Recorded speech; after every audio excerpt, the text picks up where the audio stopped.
From there, we move into our Sounders segment of the show. And as I've talked about at the head of the show just about every time, the soccer teams in the city continue to struggle, which is unfortunate. So we'll look into it. The Sounders were on the road, just like the Reign were. The Sounders at DC United on April 27th, falling by a score of 1-2. Our player of the match, left wing Leo Chu.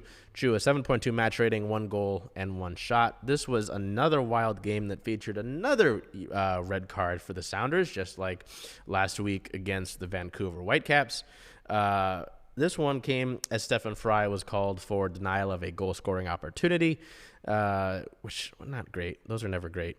And really kind of derailed the momentum that the Sounders had. It was a pretty interesting first half because just 5 minutes in, DC United had Christopher McVeigh shown a yellow card in the 5th minute. In the 14th minute, Leo Chu had a header goal assisted by Jordan Morris. And that was great. That was wonderful.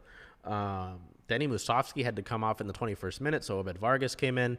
In the 28th minute, Stefan Fry was called for that denial of a goal-scoring opportunity. So Andrew Thomas had to come on and goal, and Leo Chu was taken out as the Sounders go down to 10 men and had to play defensive. With the penalty, Christian Benteke scored to tie things up. And then the cards started to fly. Lucas Bartlett in the 38th minute and Jared Stroud in the 42nd minute for DC United were shown yellows, and Jordan Morris in the 41st was shown a yellow for Seattle. Benteke scored in the 45th minute right before half to give DC the 2-1 lead, as assisted by Aaron Herrera. And, unfortunately, the Sounders were the better team in the second half. They looked better on the attack, which is incredible considering that they were down to 10 men.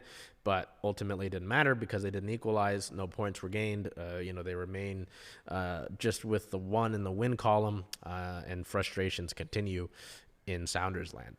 In injury-related news, thankfully, there's one player out of the fully out list. But we added another player when it comes to questionable, which isn't ideal or great. Both Pedro de la Vega and Bradilio Rodriguez continue to be out with hamstring injuries. Obviously last week we talked about the Pedro de la Vega injury. But Reed Baker-Whiting, I moved around my notes here. Reed Baker-Whiting is questionable now with a hamstring injury. He did not get into the game. And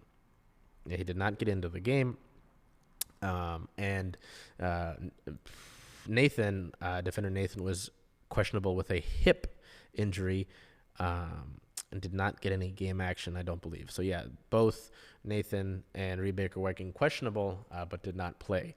So we go straight into team-related notes for the Sounders. We'll talk about it, this match afterwards and the kind of where they're at, even though there's not a lot to talk about. April 23rd, the team traded defender Xavier Arreaga to the New England Revolution.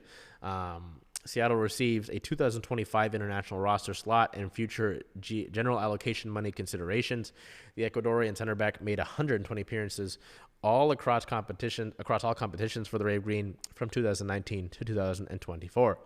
Arreaga came to Seattle in May of 2019 and helped the Sounders raise the MLS Cup trophy that season, appearing in 17 matches across all comps, including a start in the club's Western Conference Championship win at LAFC. The Ecuador native started 81 of his 100 in total appearances in MLS regular season action, recording 3 goals and 2 assists. He was named to the CONCACAF Champions League Best 11 squad after starting all 8 matches during the Sounders' historic championship run. Arreaga also started all 3 of Seattle's matches during its runner-up finish in Leagues Cup of 2021.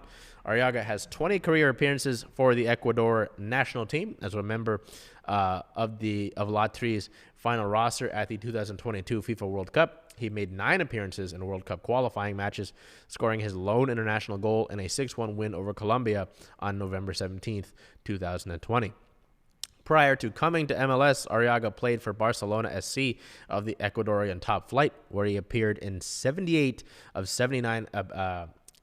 He started 78 of 79 appearances over 4 seasons. So, first with the match, I mean, you want to be happy with the fact that they scored first, right? You look at the fact that DC United got a goal off a penalty. You played down a man. It was kind of wacky with the referee and the officiating with the cards in this match. and the fact that they were, they looked like the better team with the eye test in the second half. But at the end of the day, again, with where you're at right now and how much you've struggled to begin the season, the eye test, and the moral victories and the stuff that isn't actual points doesn't really matter to a lot of folks, whether it's in the organization, the players on the field, or in the standings, right? Even if you are able to make this sort of historic turnaround and get to the playoffs this year, you screwed yourself out of better positioning, so on and so forth, because of the struggles early on, because you weren't able to be better, because you didn't figure things out, early into this season. So, as I kind of said, there's not a lot to talk about. There isn't really, because, they've had parts of these losses to begin the season where you're like, oh, they were the better team. They just didn't get their chances. As I've said, that doesn't matter in the standings. The other teams aren't going to be like, oh, well, they didn't, they're getting chances. We should just play worse, or we should lay off. That's just not how that works. So, you don't have any, but there's no excuses right now. You're out. Again, Pedro, that's great. As I talked about with my feelings about how Brian Schmetzer brought that up when evaluating the team last week.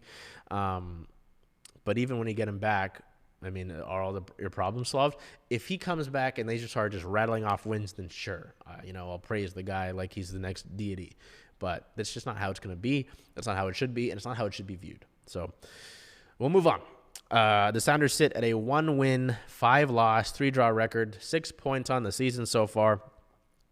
In the standings, the Sounders are 27th overall. That's just, they're ahead of 2 teams in all of MLS. They're the 3rd worst team in the league, and they're 13th in the Western Conference. Looking ahead, the Sounders have 2 matches to play over the upcoming week. April 30th at the Philadelphia Union with a 4:30 p.m. Kickoff time. This is to make up that rained-out match from earlier in the season. Seattle has to largely keep the same starting lineup that they had from this match since it went 6 minutes in, except for Xavier Arreaga, obviously, because he got traded. So I believe that Seattle can put someone in who, wasn't involved to fill his spot. And then in the weekend back at home, May 5th versus the LA Galaxy with a interesting 3:45 p.m. kickoff time that can be viewed on Apple TV, MLS Season Pass, as well as FS1. To talk to you about where you can watch that match against the Philadelphia Union on the road, I'll throw it to myself and Jen once again. Hey, Charles. Hey, Jen. Hey. So where are you going to watch all of the Sounder away games this year? Away games for the Sounders. Since Rough and Tumble is the home of Circling Seattle Sports, I was thinking of coming here, if that's okay with you. I think that's a great idea. Go Sounders. Hope we see y'all here.